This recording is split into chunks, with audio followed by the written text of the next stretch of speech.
Hi, good morning. Am I audible? Okay, yeah. So, tough act to follow, Birren, but I'll try.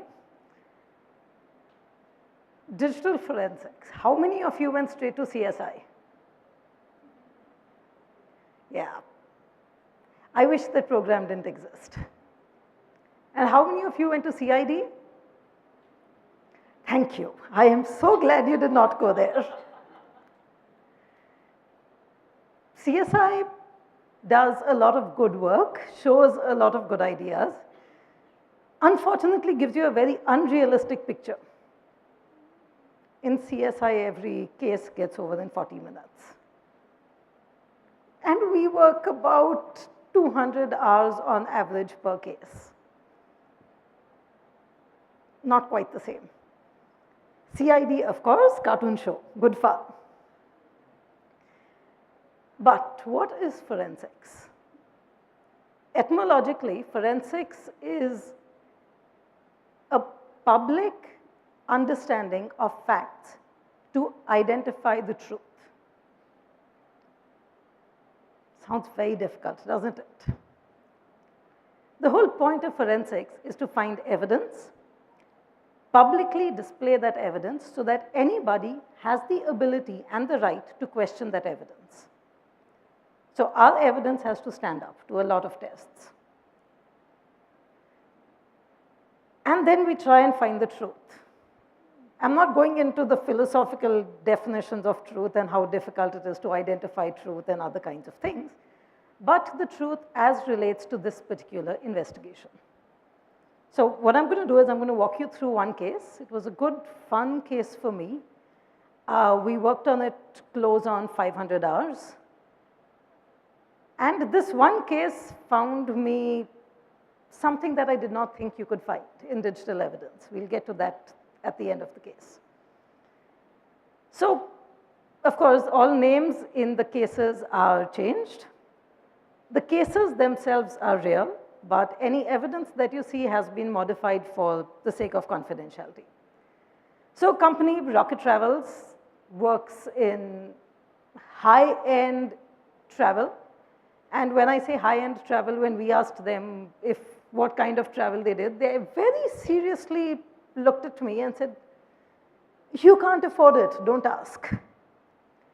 So that made me a lot more curious, and so I asked average travel cost, and they said average travel cost is about 3 crores per person. So obviously we can't afford it. But, so Rocket Travels had a bit of a problem.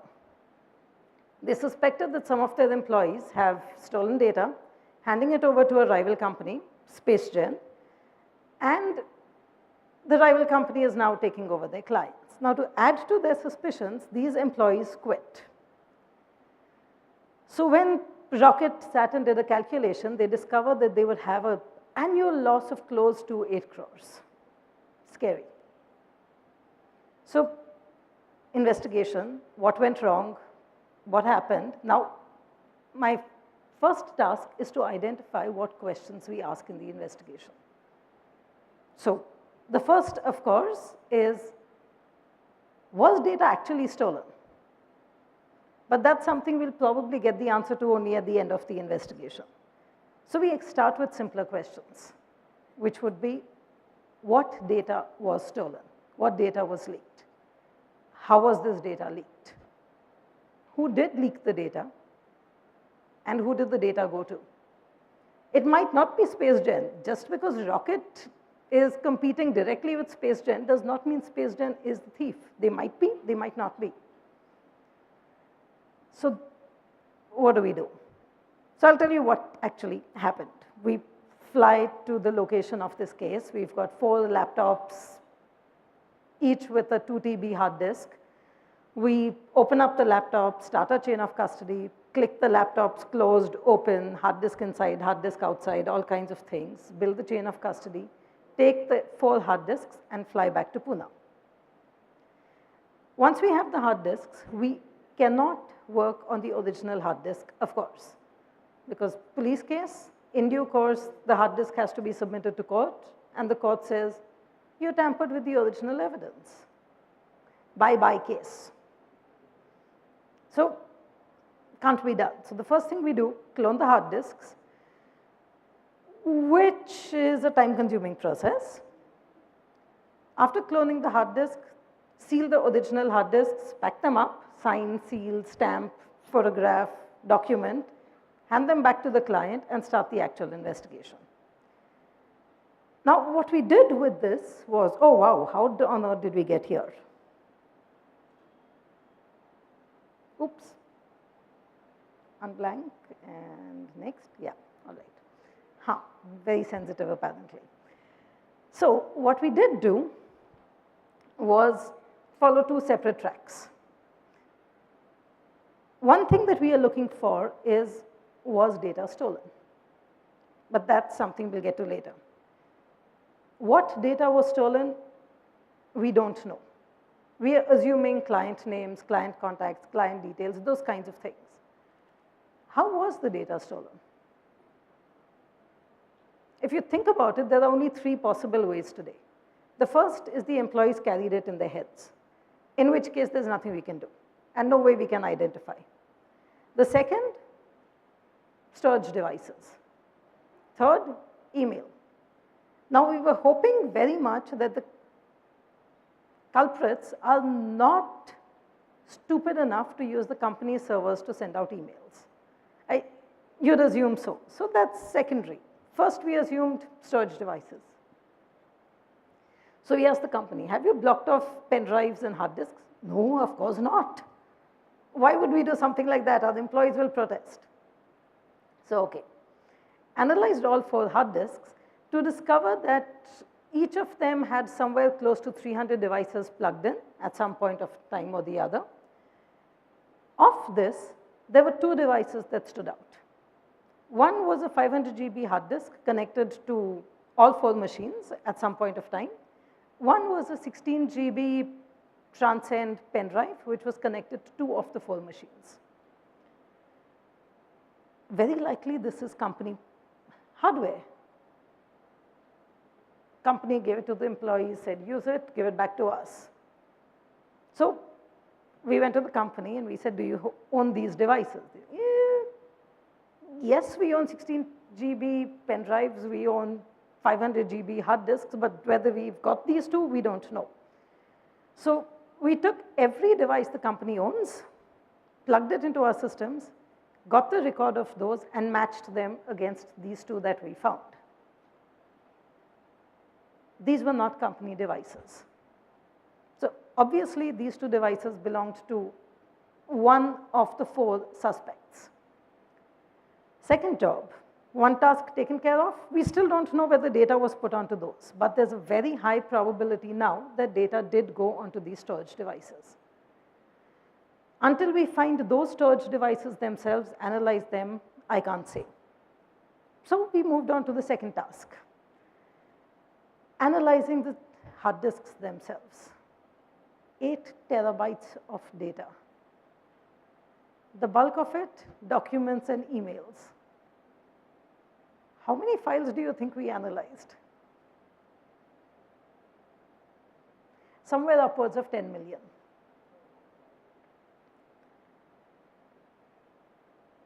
But what you find on these machines and what the traces all of us leave behind without even thinking about it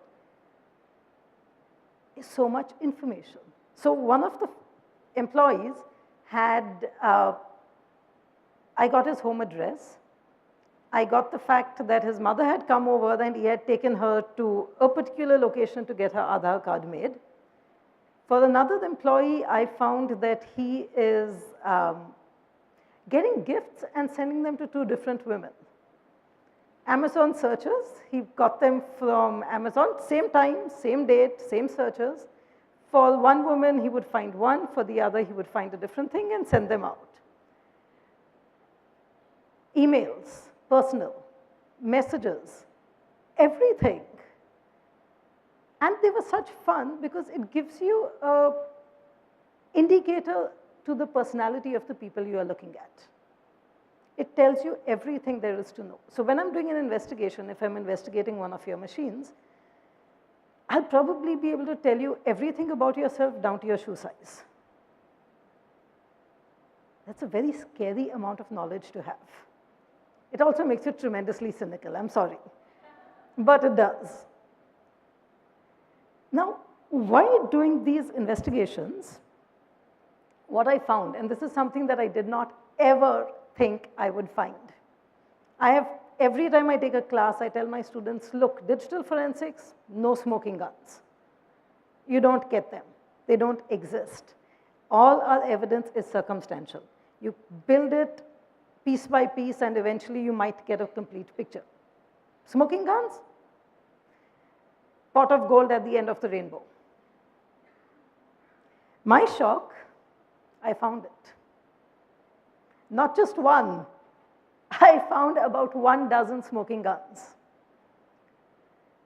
And for those of you, if you can read it, these are mails that have gone from the official account of one of the employees to the official account of somebody at SpaceGen. And it categorically says that, thanks for everything, we are quitting on the 11th of December. We will be joining you on the 12th of December. Please give us a contract starting 12th December so that we can start work on the clients that we are bringing with us on the 12th of December. First of all, I'm sorry, but how dumb? I mean, what were they thinking? You use company property, you use company email accounts, and you send out mails saying, you know what, I killed this person and this is where I hid the body. This is the equivalent of that. Bad enough? Second example. We've been in touch with so-and-so person, we have the contract. We found the contract, by the way, in 3 different locations, full contract, all 107 pages of it. Countersigned as well, because they've scanned it and saved it. Again, company property. And it says that we are coming in with these foreign clients and their insurance for the week that they are going to be here, there's 16 million rupees, and et cetera, et cetera, et cetera. And we've got names of every person of the team who is part of this theft. 16 names. 4 people quit, 8 people were still working with the company. They were continuing to steal data and send it out. But this is something that doesn't exist. This was the first case that I found it in 13 years of investigation. This was the first case where I found a smoking gun. I don't ever expect to find one again. But this is all well and good, but what does it take to be an investigator?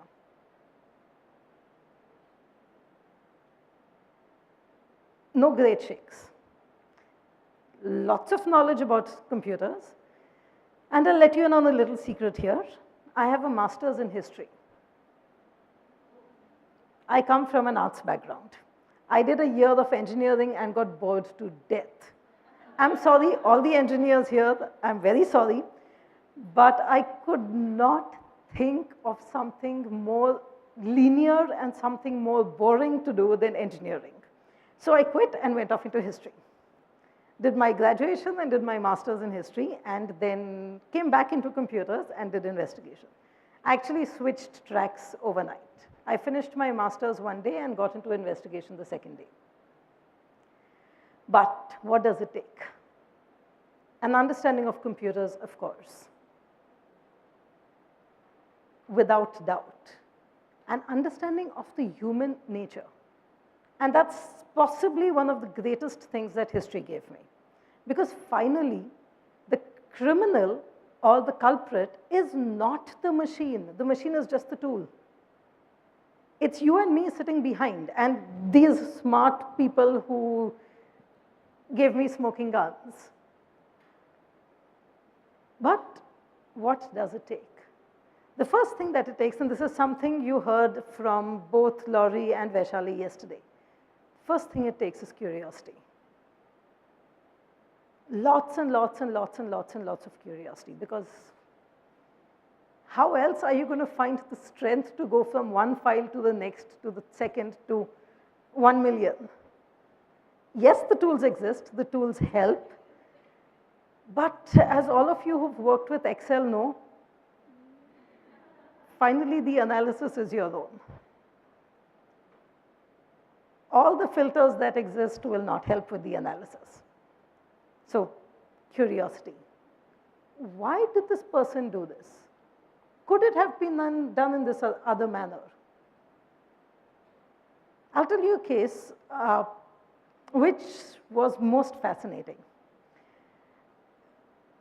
There was this accountant in a company, embezzled funds disappeared, and the company told us, find him, find us the evidence.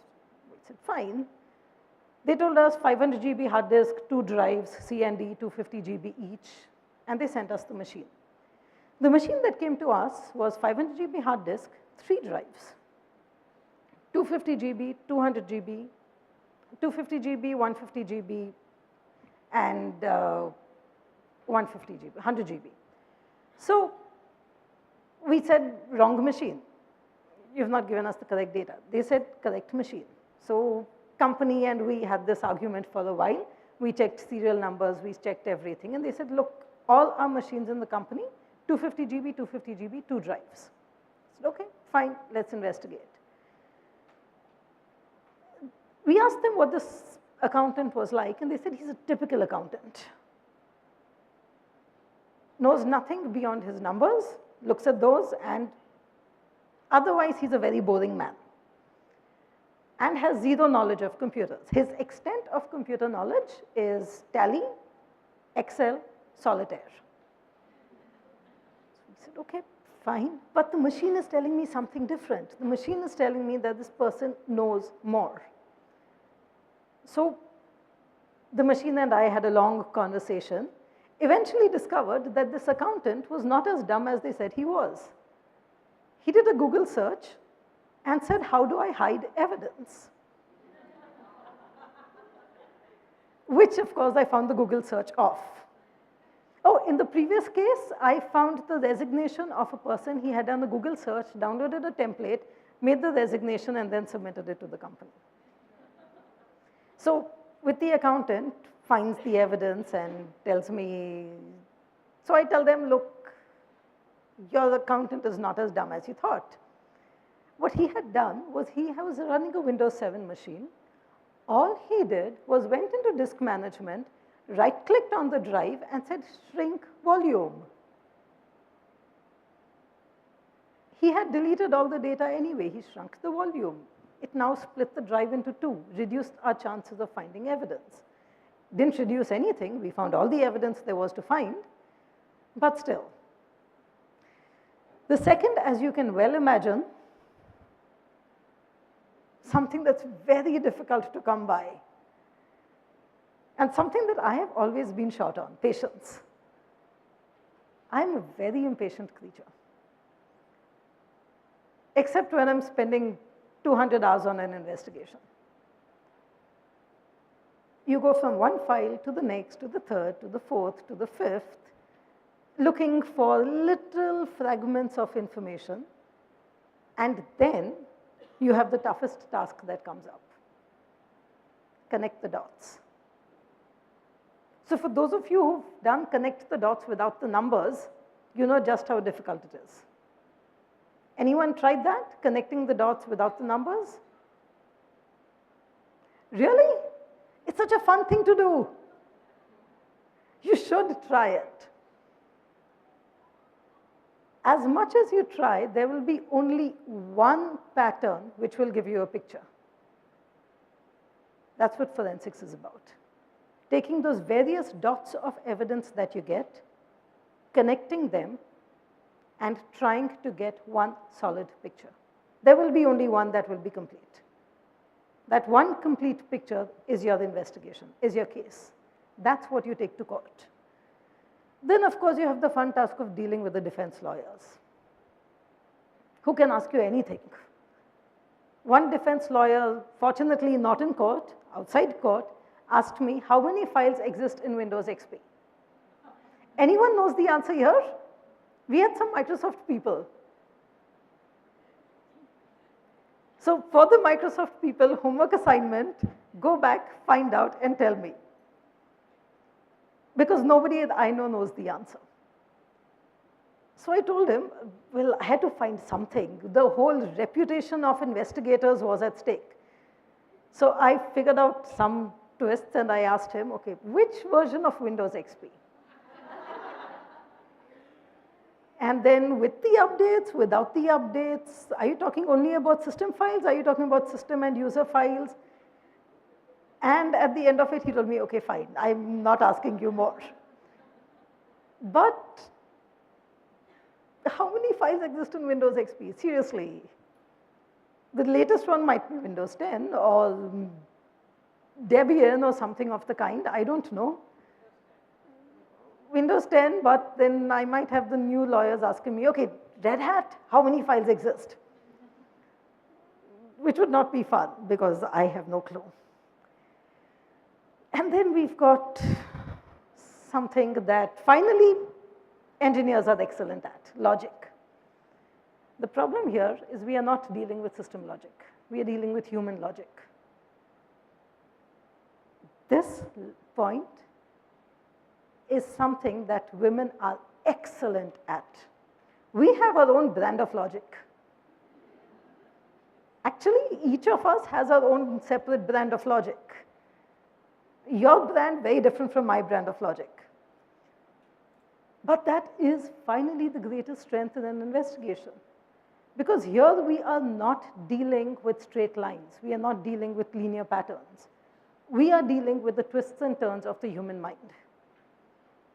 One friend of mine, male, I don't know if he was being complimentary or derogatory, but he told me, you make a very good investigator. Wow, that was the first time the fellows complimented me, so I said, thank you. You think in a very twisted fashion. So I still don't know whether it was a compliment or not, but I take it as a compliment. I think that is possibly the greatest tool that women have. And this is something that is extremely important in investigations. Do you know how many women exist in the investigation domain across the world? Less than 1,000 worldwide. I am on multiple forensic forums across the world, and if I find a woman on one of these forums, I am so happy. Because finally there's somebody I can talk to. And women make excellent investigators for one other reason.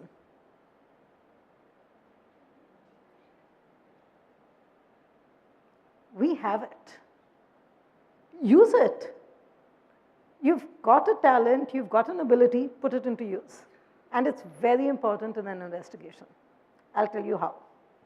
So we had this company, large company. This is a Pune-based case. They have, of the board of directors, 3 directors, core team, they have this group where mails are exchanged between them. They suddenly discover that there's a 24-hour lag in the mails coming to them. So how do they discover this? Director 1 calls Director 2 and says, look, I sent you a mail and it's been more than 24 hours and why haven't you responded? So Director 2 says, I just received your mail. So they realized this happened over a few days and then called up the IT team and said, what happened? So the IT team hummed, hawed, checked, and then discovered that there was an instruction in the Exchange server which delayed the mails of this particular group by 24 hours. Scarier thing. As soon as the mails were sent, they were forwarded to an external email account as well. So 2 things were happening here. 1, data being stolen. Confidential information which needed acting upon in real time was being sent out outside and was being taken care of. So the people who should have responded to it were getting it 24 hours late. Company lost a few 100 crores over a month, which for them was actually peanuts, but still. So they called us in to investigate. We went, checked, and found that they had a very interesting setup. They had a 16 terabyte Hyper-V server running 4 different servers And if we were to do it in the typical fashion of a police investigation, we have to pull down the Hyper-V, clone it, back up the data onto their Hyper-V, put it up into place, and use it for us. Cost of this investigation would have been upwards of 2 crore rupees, would have taken close to 8 months for the entire investigation to happen. We weren't keen on it, nor were they. But they said, let's still look. So obviously, nobody says that we are going in as investigators. We go in as something else. In this particular case, we went in as auditors. So the entire IT team was told, auditor is coming in to have a look, and you shall enter. So we enter the room. The server room is set up in that corner there. Room actually about this dimension. And I go in alone. So they look at me, and nobody really knows who we are, what we are doing. IT team, 2 people with me, and I go in. Go take a look at the server, come back, finish, talk to my point of contact, and tell her one single thing. So there was one person in that room who was very interested in who I was. As soon as I entered, as soon as this person realized that I was the auditor, the person relaxed. And take a look at me, 5 foot 1 inch. I don't really look like any kind of an investigator. I'm tiny, I can barely reach the overhead rack in a plane. Most of the time I have to tell the person next to me, can you please get my bag out? And not the least bit frightening. Investigators in our minds look like Daya from CID. And I am as far from Daya as I possibly can be. So we did an investigation, not on the Hyper-Vs, but on this one person who was curious. Because as soon as I entered, as soon as he saw that I was the auditor, he visibly relaxed. He was the PA to the chairperson, who was director 1 on this group. PA to the chairperson had a gambling debt, was looking to get money. He passed the instructions on to the IT team, got 2 people from the IT team, said make these changes. Technical investigation in this case, 0. We still got the guy based only on the fact that when you go into an investigation, every sense goes on alert. Eyes, ears, all senses open as wide as possible. One of those senses is intuition. Extremely important. So, all right, I shall stop here. I have about 4 minutes left. So thank you very much. And if there are any questions, I'm up for questions. We have time for one question. Yep. I'm sorry, I cannot hear you at all. I think I just heard Amazon. I'm not even sure if I did. Ramya from Amazon.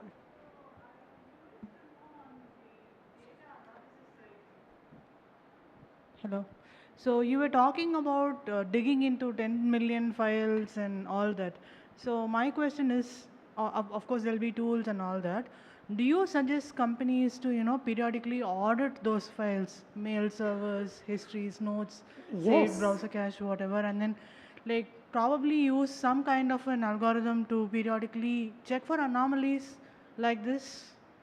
Say predict something that is going to happen in So near far, future? I have not found any tool that can predict that somebody is going to commit a crime. No, not But commit a crime. yes, auditing on a regular basis of all kind of data that they have is something we recommend regularly. And maybe at least once in 6 months, put it into place, audit it, keep a record, because something that we do suggest is called forensic readiness. What happens in many cases is after the incident, we are called in, and then we have, it's very difficult on a company for everything to be shut down while we investigate. If forensic readiness is in place, they already have logs maintained. They have audits that have been carried out. It saves them time, it saves us a lot of time. It is expensive, but it's less expensive than me spending 6 months on a case. So, what tools do you generally use to do that analysis? Say, you'll read lots of mails, notes. Each company takes its own pick. Okay. I cannot actually suggest a tool in this case. Okay. Okay, thanks. You're All welcome. right, thank you so much. Shweta is going to be available at 11:30 to 12:30 at the Lagoon area.